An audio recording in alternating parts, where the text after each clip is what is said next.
Happy thaw out day. Welcome to the land. I'm Cassie. We are above 45 degrees right now and all the ice and snow is starting to melt off. So I thought I would just catch you guys up on what's happened this past week. It's been a little busy, so we haven't had much content to offer this week. So we're just going to take a look around and show you what all we have been up to.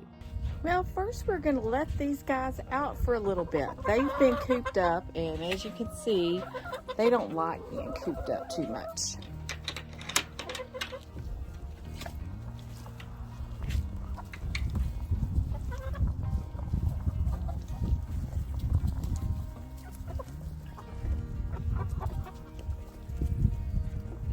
We did not have a particularly good week for the chickens.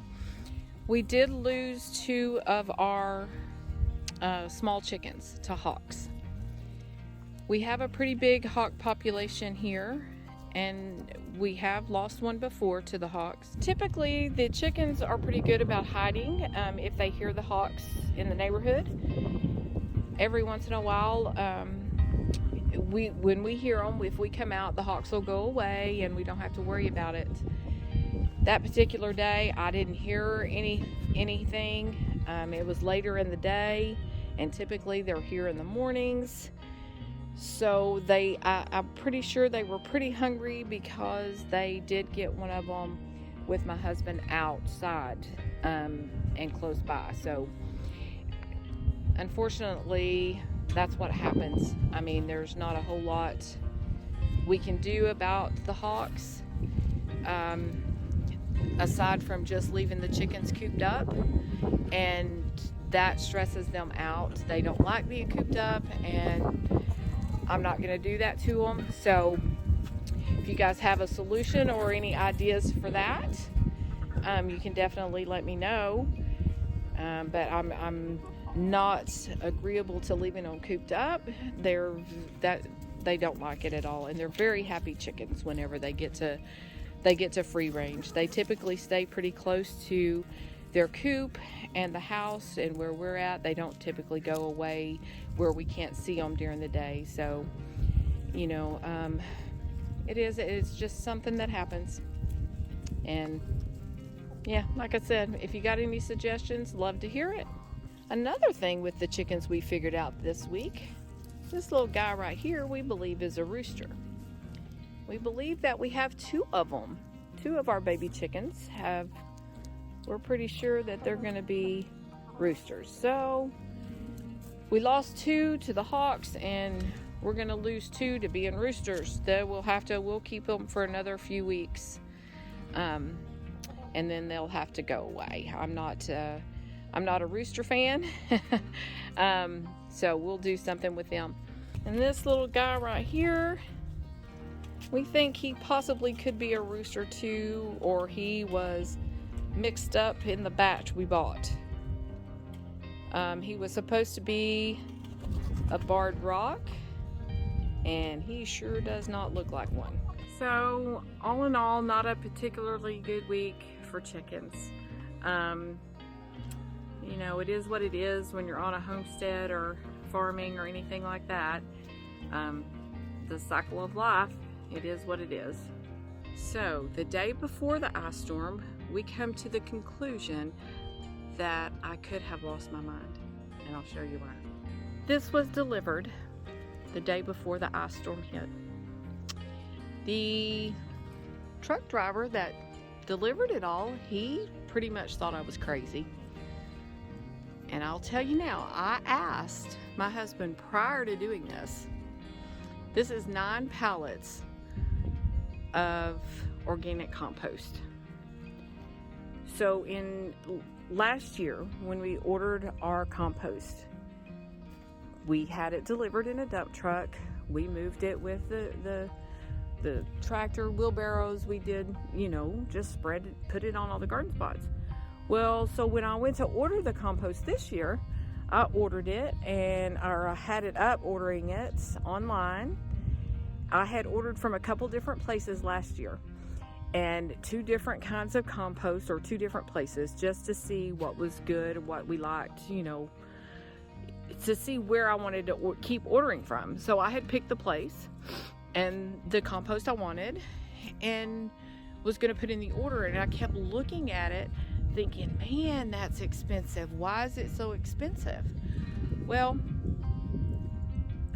come to find out, they were charging a little more for the compost this year, plus a delivery fee and fuel surcharges that were astronomical.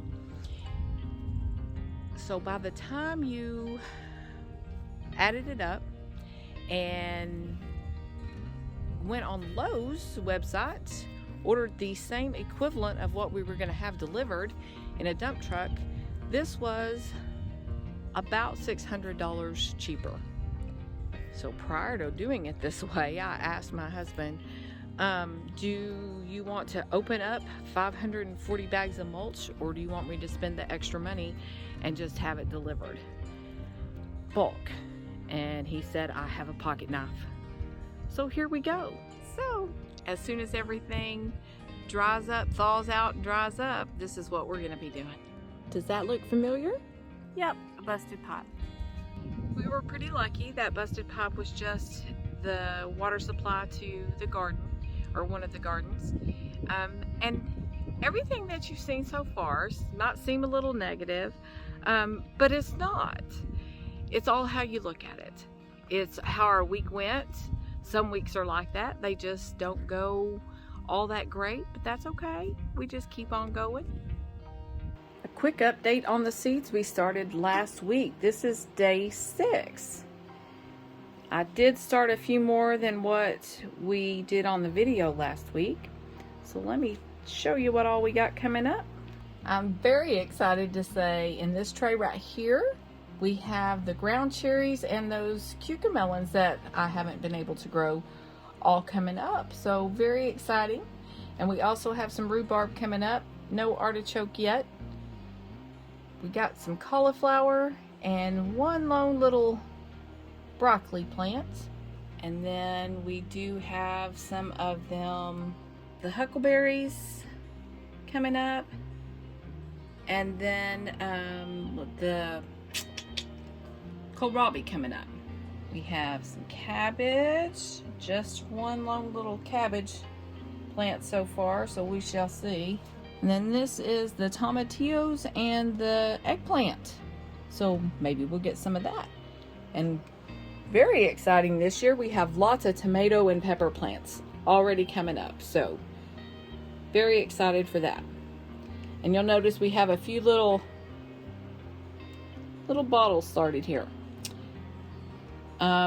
Steve got really excited to start the things that he likes to grow, which is squash.